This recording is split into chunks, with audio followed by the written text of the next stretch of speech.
Алоха, как сте днес? Идва моят дългоочакван момент да си представя първият ми видеоклип. Темата, по която ще говоря, са момчетата. Затова, ако се интересувате от факта дали някой си ви харесва, то вашето място е именно тук. Ще ви представя основните няколко признака, по които може да се ориентирате дали някой ви е хвърлил око.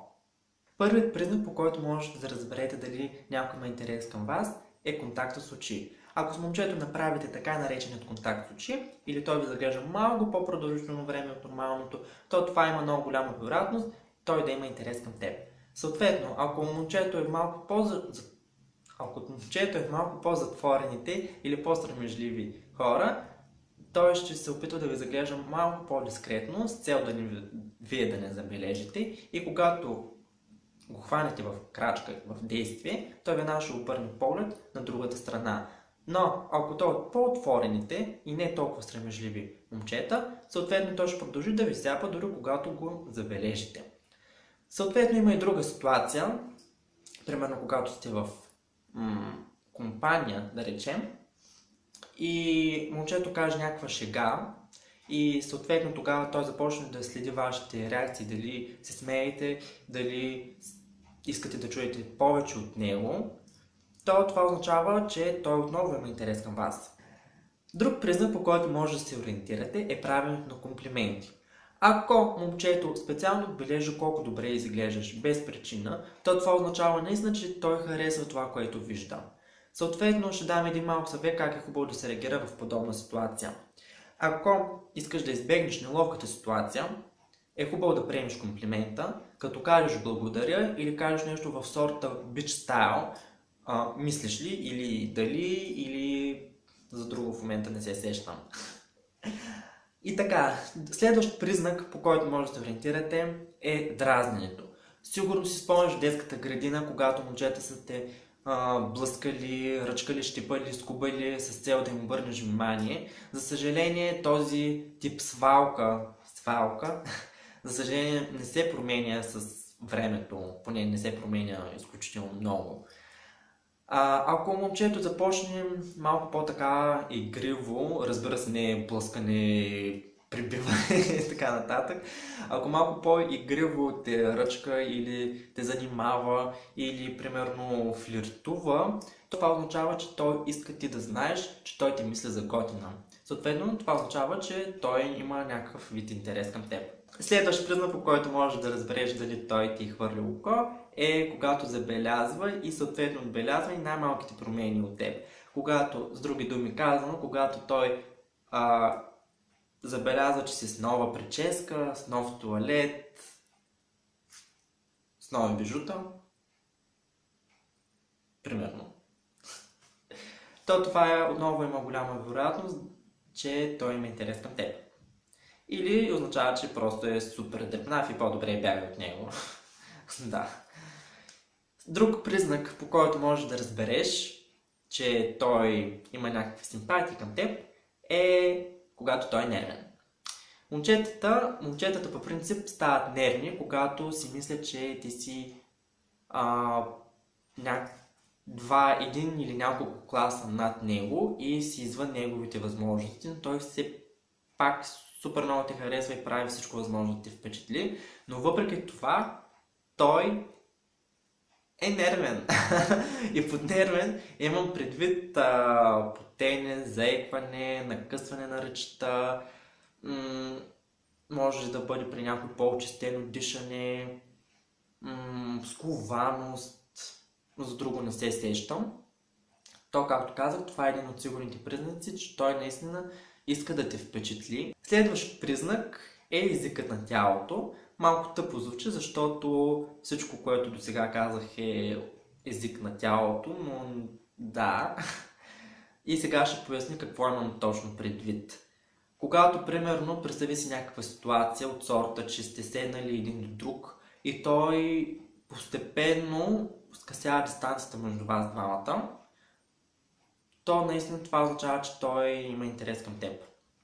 Друг класически пример, за който се сещам, е примерно не точно класически, но отново е пример, когато се срещате примерно на плажа, един срещу друг сте и тичате така, шегува се без тичането, и се срещне примерно на плажа и той отдалеч се върви така нормално и ти го забелязваш, нали? Но когато се приближава, той вече почва така да се изпъчва, да се пери и да се показва мускулите, това означава, че не иска да те впечатли и съответно има интерес към теб. Щом иска да те впечатли?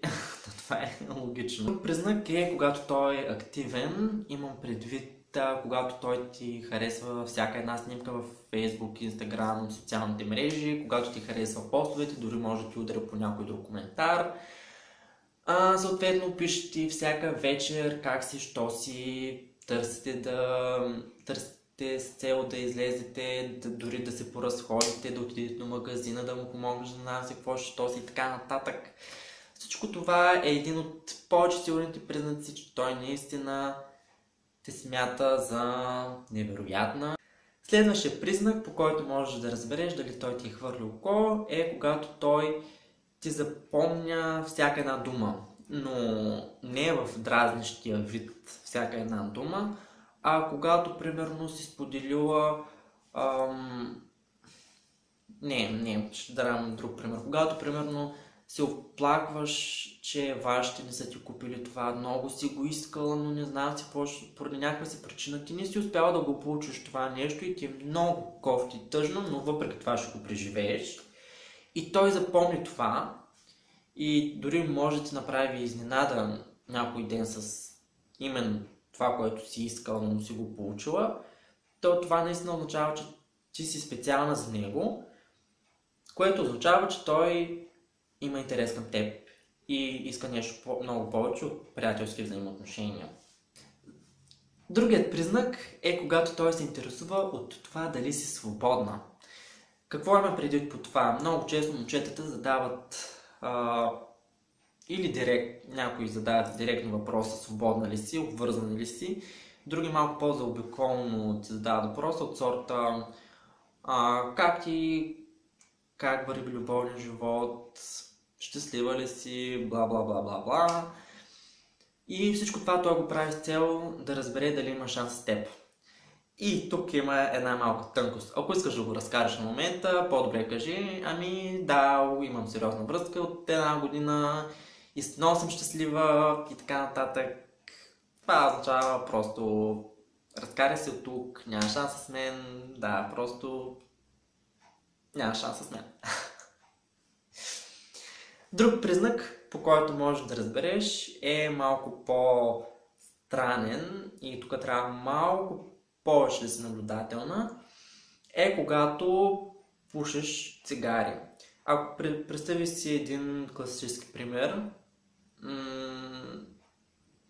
свършил часа, излязъл се навън да пушиш цигара и съответно се търсиш запалката, но не искаш огънче.